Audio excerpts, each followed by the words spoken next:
സമാനതകളില്ലാത്ത ഒരു വലിയ ദുരന്തത്തിനാണ് നമ്മുടെ നാട് സാക്ഷ്യം വഹിച്ചിരിക്കുന്നത്. ആ ദുരന്തമുണ്ടായ നിമിഷം മുതൽ എല്ലാവരും അവരവരാൽ കഴിവതുള്ള പ്രവർത്തനങ്ങൾ ഏർപ്പെട്ടുകൊണ്ടിരിക്കുകയാണ്. അത് പൊതുപ്രവർത്തകരാകട്ടെ, മാധ്യമപ്രവർത്തകരാകട്ടെ, ഉദ്യോഗസ്ഥരാകട്ടെ, എല്ലാവരും. സാധാരണഗതിയിൽ നമ്മുടെ നാട്ടിൽ ഒരു മരണമുണ്ടായാൽ ആ മരണം ആ നാട്ടിലൊരു പ്രധാനപ്പെട്ട സംഭവമാണ്.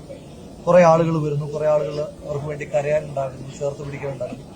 ഇവിടെ മനുഷ്യജീവനുകൾ ഇങ്ങനെ നമ്മുടെ കണ്ണിന്റെ മുന്നിൽ ചില സ്ഥലങ്ങളിലൊക്കെ നമ്മൾ കാണുന്നുണ്ടല്ലോ, ഏതെങ്കിലുമൊക്കെ ശരീരത്തിന്റെ ഒരു ഭാഗമാണ് ഒരു മനുഷ്യനായി സങ്കല്പിച്ച് അതിന്റെ സംസ്കാര ക്രിയകളിലേക്കൊക്കെ പോകാൻ പോകുന്നു. അപ്പൊ അങ്ങനെ വലിയൊരു ദുരന്തം ഒരിക്കലും നമ്മുടെ നാട് കണ്ടിട്ടില്ലാത്ത ദുരന്തത്തിൽ നമ്മളാൽ കഴിയുന്ന രീതിയിൽ ഈ നാടിനെയും ഈ നാട്ടിലെ ജനങ്ങളെയും ചേർത്ത് പിടിക്കുക എന്നുള്ളത് നമ്മുടെ എല്ലാവരുടെയും ഉത്തരവാദിത്തമാണ്. അതിന്റെ ഭാഗമായിട്ട് പ്രിയപ്പെട്ട ശ്രീ രാഹുൽ ഗാന്ധിയും ശ്രീമതി പ്രിയങ്ക ഗാന്ധിയും ഇന്നലെയുമായി കേരളത്തിലെത്തുകയും ഇന്നവർ 100 വീടുകൾ വയനാട്ടിൽ ഉരുൾപൊട്ടലിൽ വീട് നഷ്ടപ്പെട്ടവർക്ക് പ്രഖ്യാപിക്കുകയും ചെയ്തു. അതിന്റെ തുടർച്ചയായി സംസ്ഥാന യൂത്ത് കോൺഗ്രസ് കമ്മിറ്റി കൂടിയാലോചിച്ച് 30 വീടുകൾ ഈ ഉരുൾപൊട്ടലിൽ വീട് നഷ്ടമായവർക്ക് ആദ്യഘട്ടമായി 30 വീടുകൾ യൂത്ത് കോൺഗ്രസ് സംസ്ഥാന കമ്മിറ്റി നിർമ്മിച്ചു നൽകുവാൻ തീരുമാനിക്കുകയാണ്. അതോടൊപ്പം തന്നെ ഈ വീട് നിർമ്മിച്ചു നൽകുന്നത് സമയബന്ധിതമായിട്ടാണ് ചെയ്യേണ്ടതായിട്ടുള്ളത്.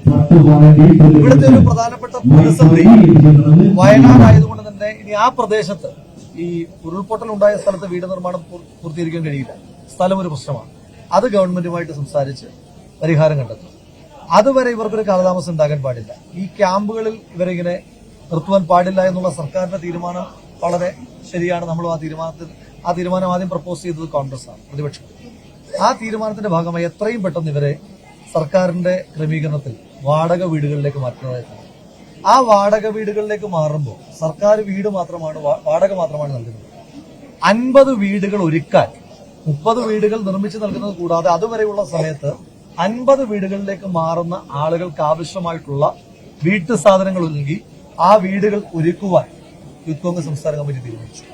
അതോടൊപ്പം തന്നെ ഇപ്പൊ നിങ്ങൾ എല്ലാവരും കാണുന്നുണ്ട്, നിരവധി സ്റ്റോറികൾ അതുമായി ബന്ധപ്പെട്ടൊക്കെ വന്നിട്ടുണ്ട്. മാതാപിതാക്കൾ നഷ്ടമായ നിരവധി കുട്ടികളുണ്ട്. അവർ പഠിച്ചുകൊണ്ടിരിക്കുന്ന പല ആളുകളും അവരിപ്പോൾ ഒരു മെന്റൽ ട്രോമയിലാണ്. അവർ നാളെ മറ്റന്നാൾ പഠനത്തിലേക്ക് തിരിച്ചു പോകുന്ന ഒരു സാഹചര്യമില്ല. പക്ഷേ മാതാപിതാക്കളെ നഷ്ടമായതിന്റെ പേരിൽ ഒരു കുട്ടിയുടെയും പഠനം മുടങ്ങുവാൻ യൂത്ത് കോൺഗ്രസ് അനുവദിക്കുകയും മുഴുവൻ കുട്ടികൾക്കും അവരുടെ ഏത് വിദ്യാഭ്യാസമായാലും, അത് സ്കൂൾ വിദ്യാഭ്യാസം എന്ന പ്രാഥമിക വിദ്യാഭ്യാസം തൊട്ട് അതിനെയും മെഡിക്കൽ വിദ്യാഭ്യാസമാകട്ടെ, ഏത് വിദ്യാഭ്യാസമായാലും ആ വിദ്യാഭ്യാസത്തിന്റെ ചെലവ് യൂത്ത് കോൺഗ്രസ് സംസ്ഥാന കമ്മിറ്റി ഏറ്റെടുക്കുകയാണ്. അങ്ങനെ ഈ 3 പ്രഖ്യാപനങ്ങൾ അത് സമയബന്ധിതമായി തന്നെ പൂർത്തീകരിക്കുവാനായിട്ടുള്ള ശ്രമങ്ങളുമായിട്ടാണ് നമ്മൾ മുന്നോട്ട് പോകുന്നത്. അത് നിങ്ങളുടെ എല്ലാവരുടെയും എല്ലാവിധമായ സഹകരണവും ഉണ്ടാകണം.